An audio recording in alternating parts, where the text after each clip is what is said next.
and warmth. I know it's controversial about the time of year Christ was born. Some say it had to be in the spring because shepherds wouldn't be out tending their flocks in the winter. I want to say it was winter, when earth was hard as steel. Think about that when you're walking on the ice, carefully. But even as my feet were crunching under the ground yesterday, our water is hard as iron. He was born in the bleak midwinter. Wherever you are today, at home, isolated.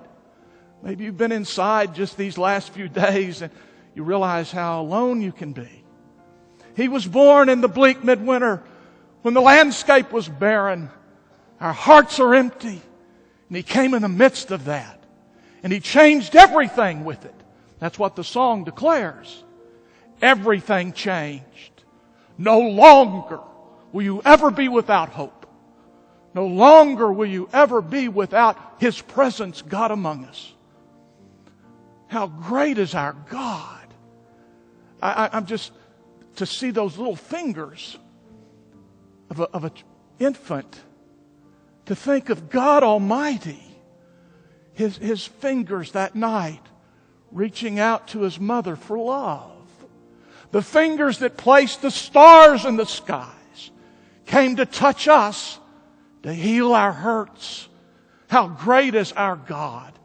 That's what we come to sing and invite you. If you want to share a decision today, you come and do that. I know it says benediction too. We'll stay just a moment longer.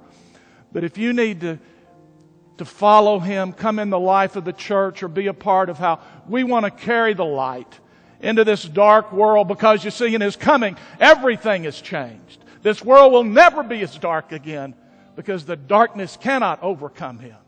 How great, oh, how great is our God. Let's stand as we sing.